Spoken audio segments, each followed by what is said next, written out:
जय हिंद हमारे सभी व्यूअर्स को। तो जैसे जैसे सबसे पहले अग्निवीर पास आउट होएगा, बैच का 4 साल का टेन्योर पूरा होता जा रहा है, तो वैसे वैसे वो भी ये सोच रहे होंगे कि हमें परमानेंट होने के लिए क्या क्या क्राइटेरियाज हमारे चेक किए जा रहे हैं। ठीक है, तो वो सब बातें हम इस वीडियो में डिस्कस करने वाले हैं कि क्या सब क्राइटेरियाज होंगे आपके अग्निवीर में परमानेंट होने के। तो मेक श्योर करें आप वीडियो को एंड तक देखें, हमारी बाकी वीडियोस को भी लाइक करें, कमेंट करें, चैनल को सब्सक्राइब ज़रूर करें। और आपको पता ही है, आपको अगर अग्निवीर बनना है तो आपको कहाँ आना है, अग्निवीर ऑनलाइन। ये है हमारी साइट जहाँ की आपको मिलेंगी e books, books, model papers जैसे कई सारे रिसोर्सेज जो कि आपको, जी हाँ, आपको अग्निवीर बनने में हेल्प करेगा। तो चलिए शुरू करते हैं अपना आज का टॉपिक।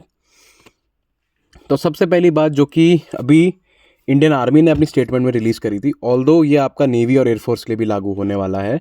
ठीक है, इसमें यही बोला गया है कि जैसे कि 4 साल पूरे होने वाले हैं सभी के, तो उसमें उनको 1000 नंबर के बेसिस पे रैंक करा जाएगा। ठीक है, जिसमें कि स्पेशल वेटेज होने वाली है सोल्जरली क्वालिटीज़ और स्पोर्ट्स स्किल्स की। ठीक है, तो इससे हमें दो बातें पता लगती है। सबसे पहला कि आपको 1000 नंबर के एक एग्ज़ाम से या आपको एक नंबर स्कीम में आपको टेस्ट करा जाएगा, जिसमें कि आपकी सोल्जरली क्वालिटीज़ और स्पोर्ट्स स्किल्स का पता करेंगे। देखो, स्पोर्ट्स स्किल्स देखी जाएंगी, उसमें आपके स्पोर्ट्स स्किल्स में बेसिकली आपने जितना पार्ट लिया है स्पोर्ट्स में।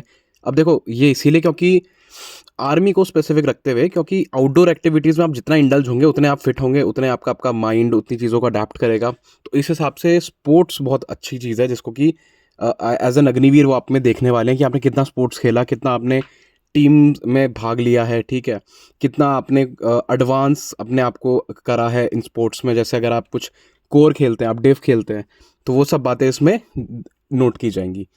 अगली जो कि चीज़ है सोल्जरली क्वालिटीज़।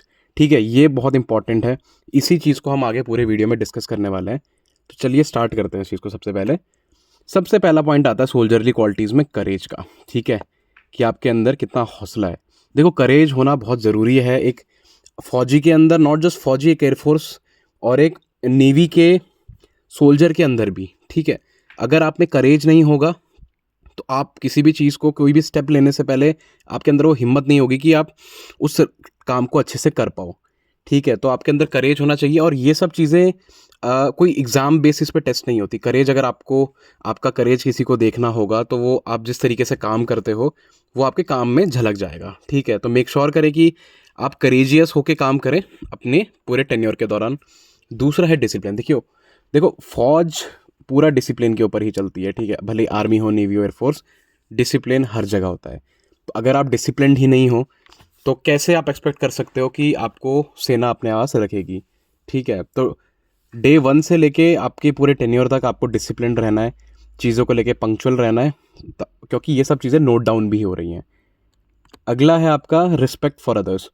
देखो, सेना में क्या होता है, सेना, वायुसेना और आपका थल सेना, नौसेना, सब सेनाओं में, कि आपको अपने सीनियर की रिस्पेक्ट करनी ही करनी है। अगर आपने नहीं करा तो ये आपके एथियोस के खिलाफ जाएगा, आपकी सिखलाई के खिलाफ जाएगा। ठीक है, तो डे 1 से ही आपको सभी के साथ अपना इज़्ज़त सबकी बना के रखनी है, खुद इज़्ज़त देनी है। ठीक है, तभी आपको वो लोग इज़्ज़त देंगे। राइट, किसी के साथ लड़ाई वगैरह नहीं करनी है, आपको एकदम प्यार प्रेम से रहना है। तो यही चीज़ें आती हैं रिस्पेक्ट के अंदर। बात करते हैं इंटीग्रिटी की। इंटीग्रिटी मतलब आप कितना एकजुट होकर रह रहे हो।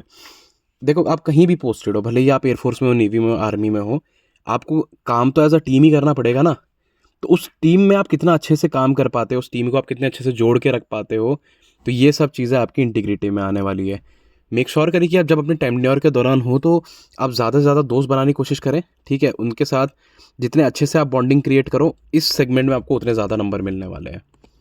अगला है लॉयल्टी। देखिए, लॉयल्टी तो आपको हाँ, लॉयल्टी आपको आर्मी, नेवी, एयरफोर्स तीनों में जब आप इंडक्ट होते हो सेनाओं में, तो ये भी आपको क्वालिटी ऐसी है जो आपको सिखाई जाती है। अब देखो, सबसे ज़्यादा आपको अपने जो आपकी यूनिट के लोग हैं उनके साथ ही रहना है। उनके बीच में अगर आप लॉयल्टी नहीं होगी तो क्या होगा, चीज़ें सही नहीं होंगी। ऑब्वियसली, जैसे लेट्स से कि चोरी हो गई कहीं पे, ठीक है, दैट मीन्स कि कोई ना कोई तो लॉयल नहीं है किस पूरे यूनिट के खिलाफ ही। ठीक है, क्योंकि वो एक बंदे के लिए नहीं, वो पूरी यूनिट के लिए डिसलॉयल होगा। तो लॉयल्टी आपको बना के रखनी है, सो दैट आपको इस चीज़ में कभी आगे चल के दिक्कत ना है कि नहीं, ये बंदा लॉयल नहीं था। ठीक, अगला है आपका सेल्फलेस कमिटमेंट। आपको अपनी सर्विस के दौरान काम ऐसे करना है, ठीक है, आपको सर्विस अपनी ऐसी देनी है कि उसमें दिखे कि भाई आपने अपनी परवाह ना करते हुए लोगों की परवाह पहले करी है, ठीक है। जैसे यहाँ फ़ोटोज़ में देखो, ये हैं हमारे इंडियन आर्मी के जवान जो कि कश्मीर में, ये देखो, भेड़ चराने वाले बच्चे जो रिमोट इलाकों में लोग रहते हैं उनसे पूरी उनकी मदद करते हैं, सब उनके उनके साथ पूरा कोऑर्डिनेशन करते हैं, उनको फैसिलिटीज़ प्रोवाइड करते हैं। तो ये होता है सेल्फलेस कमिटमेंट कि आप अपनी ना सोचते हुए औरों के लिए सोच रहे हो ताकि सभी का भला हो सके। ठीक। अगला होता है लॉफुलनेस। लॉफुलनेस में कुछ नहीं, आपको एक, आप ऑब्वियसली अगर आपने सेनाएं ज्वाइन करी हैं तो आप एक लॉ के अंदर पूरे अबाइड हो जाते हो। ठीक है। अब आपको उस लॉ के अंदर रह के ही काम करना है। अगर आपको बोला गया है कि आपको एक चीज़ नहीं करनी है तो आपको चीज़ वो नहीं करनी है। क्या होता है आर्मी के अंदर, नेवी, एयरफोर्स, तीनों के अंदर एसीआर होती है हर इंसान की।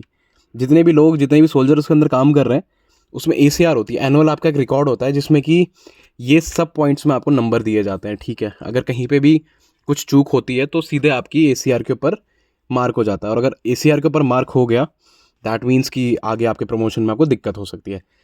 तो आपको लॉफुलनेस रहना है, आपको एक सिस्टम से जुड़े हुए रहना है, आपको सिस्टम से बाहर कुछ चीज़ें नहीं करनी है।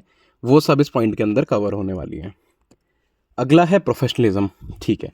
देखिए, प्रोफेशनलिज्म इसीलिए क्योंकि अभी जो मॉडर्न डे हमारी वॉर्स हो रही हैं, मॉडर्न डे जो हमारी आर्मी है वो प्रोफेशनलिज्म की तरफ ज़्यादा ध्यान दे रही है एज़ कम्पेयर टू क्वांटिटी।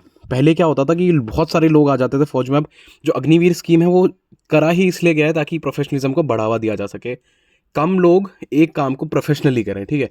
तो जब जहाँ तक बात आती है प्रोफेशनलिज्म की, आप किसी भी चीज़ को जब सीख रहे हो और उसको एग्जीक्यूट कर रहे हो तो उसमें आप पूरा प्रोफेशनलिज्म दिखाओ। और वो कैसे आएगा? वो आएगा जब आप ट्रेनिंग के दौरान उस चीज़ को सीख रहे हो, तब आप उसको अच्छे से अपने अंदर एम्बाइब करें, उन सब चीज़ों को आप ढंग से समझें, तभी आप अपने काम में प्रोफेशनलिज्म ला सकते हो। ठीक है। और वैसे प्रोफेशनलिज्म आपके काम में दिख भी जाता है, अगर आपने किसी चीज़ को अच्छे से सीखा हुआ है तो वो अच्छे से दिखता भी है। चलते हैं अगले पॉइंट की ओर, जो कि है फोकस। देखिए, फोकस होना आपके लिए ये कोई रिक्वायरमेंट नहीं है, ये तो आपको होना ही पड़ेगा। अगर आप फोकस नहीं हो तब तो आप आर्मी, नेवी, एयरफोर्स तीनों के लिए आप एक एसेट नहीं हो। ठीक है। तो फोकस आपको स्टार्टिंग से रखना है अपना, डे वन से। लेट से अगर आपको एक टास्क दिया हुआ है किसी टेररिस्ट को एलिमिनेट करने का, तो आपको पूरे फोकस के साथ उसको, जब तक काम आपका पूरा ना हो जाए, आपको वो सब चीज़ें ध्यान रखनी कि काम पूरा हो पूरे फोकस के साथ, तब जाके आप इस क्वालिटी पे खरे उतर पाओगे। ठीक है। क्योंकि फोकस ही है जिससे कि नींव कह सकते हैं इसको हम आर्मी, नेवी, एयरफोर्स की। अगर कोई बंदा फोकस नहीं है इन चीज़ों को लेके, अपने काम को लेके, तो फिर वो कैसे खुद को और दूसरों को और अच्छा बना पाएगा? तो मेक श्योर करें कि आप स्ट्रांग भी हो। Last but not the least है आपका पेशेंस। ठीक है। अब एक आज के ज़माने के सोल्जर में पेशेंस बहुत इंपॉर्टेंट चीज़ हो गई है। ठीक है। पेशेंस में आप क्या कर सकते हैं? पेशेंस में आप अपने कुछ भी, जैसे आप काम कर रहे हैं, ठीक है, उसमें धैर्य रखें। रिजल्ट्स इतनी जल्दी नहीं आते हैं, बट पेशेंस में क्या होता है, आपको आपका सहन शक्ति हमको दिख जाती है। जैसे एग्जांपल देते हैं कारगिल में। देखो, कारगिल के दौरान बहुत कैजुअलिटी हुई थी भारत की, बहुत सारा नुकसान हुआ था हमारे एरिया का लेके, लोगों से लेके, मैन पावर से लेके, सबका नुकसान हुआ था। बट अगर उस टाइम पे हमारी फौज पेशेंस खो देती तो शायद हम वापस अपना कारगिल ले भी नहीं पाते। ठीक है।